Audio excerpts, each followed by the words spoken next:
Hey now, today I'm going to be making some pineapple ginger kombucha, some nice fruit and spice kombucha. So I've got this batch here in my primary fermenter, and that has been fermenting for just over 10 days. It's definitely ready. It's got the correct acidity and everything to go into a secondary fermentation. And we've got somebody here that's excited about kombucha. Little taste at a time. Oh, I love kombucha! right. Okay, perfect. Let me get everything gathered here and we'll start. All right, so I've got this nice big chunk of ginger root here, and I'm just going to go ahead and peel this really quickly so that it will be ready. I'm going to add this entire thing. I want lots of ginger in this batch.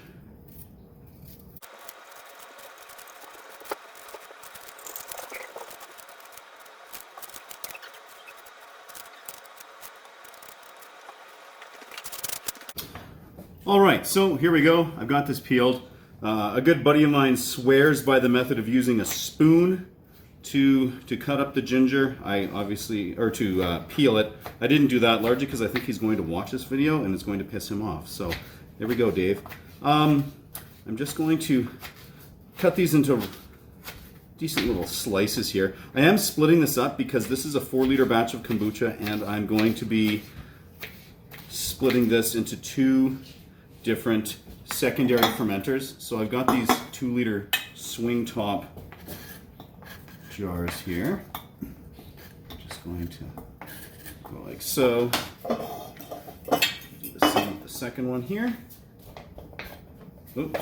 Ginger overboard! Ginger overboard! All right, and now I've got some fresh pineapple.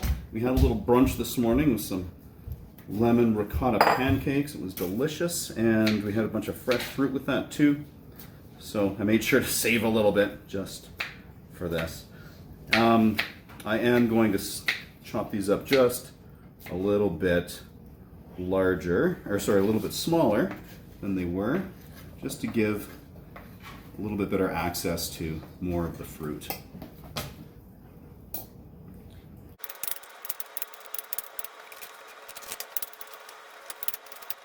It's that moment when you realize that you were too lazy to pull out the proper knife to chop stuff up, but you know it's not going to take you too long, so you just power through it.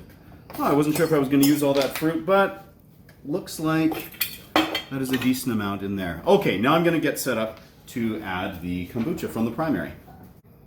Okay, before I forget, I am going to mention that I did sanitize these. I sprayed them with some Star San sanitizer and shook them all around and then drained that any of the excess out of there. So now I've just got this jar here up on, this is just like a 4-liter yogurt bucket. I find it's a really nice stand so that I can just engage the spigot here and let this stuff come out. I'm going to fill both of these jars right around halfway, and then once I've done that, I'm going to swirl this up, kick up a bunch of that settled out bacteria that's on the bottom there, and then kind of split that evenly between the 2 of these.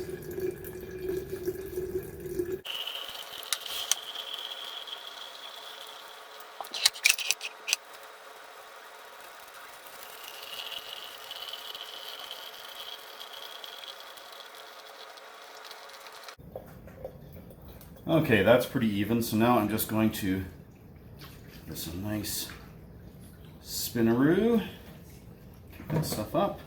You can see it's significantly hazier now, and we will continue to run off until they're pretty close to the top.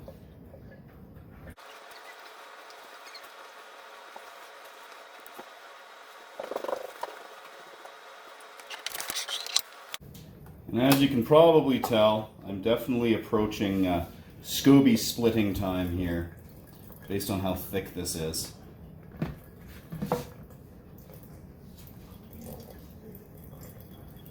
So I'll have to do that prior to the next round of kombucha that goes into here.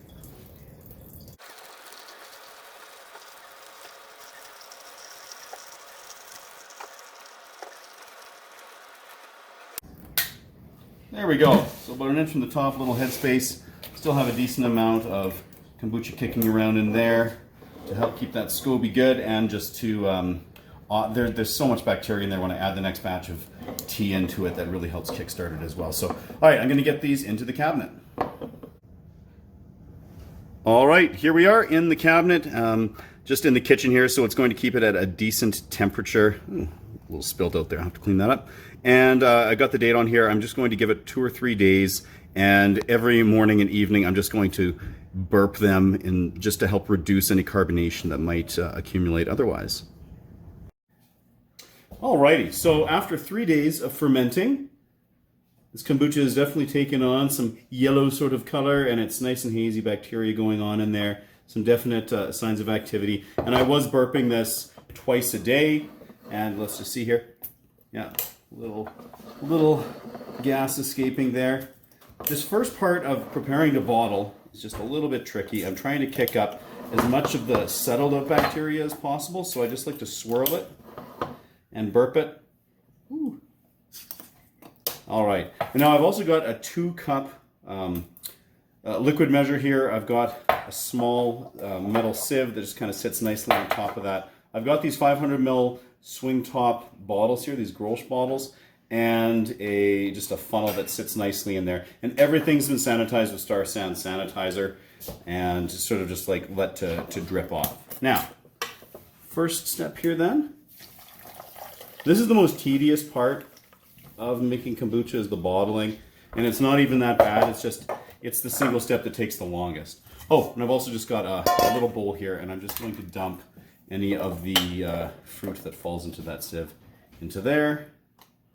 And once that's been strained out, it's pretty easy to bottle. I just make sure not to seal on there, otherwise I'm going to have a bit of a mess on my hands. So I like to hold it up. We're just going to fill up all the bottles one at a time.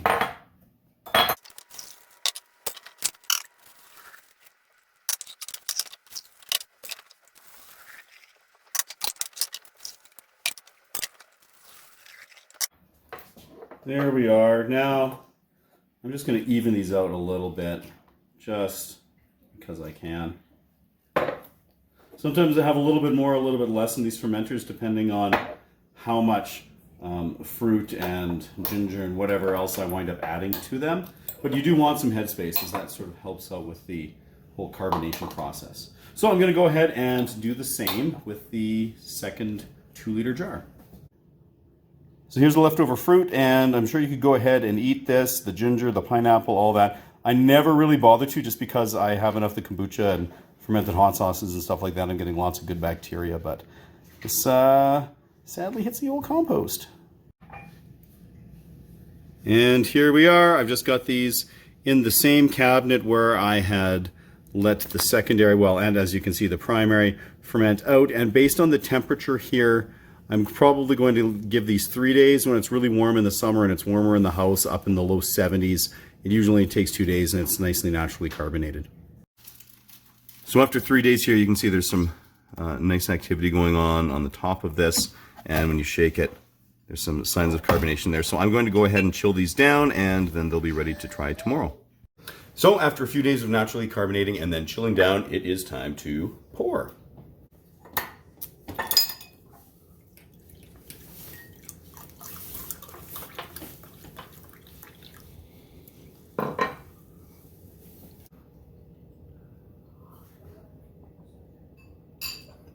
Well, that is refreshing and delightful. You have that nice pineapple tang going on there, that ginger kick.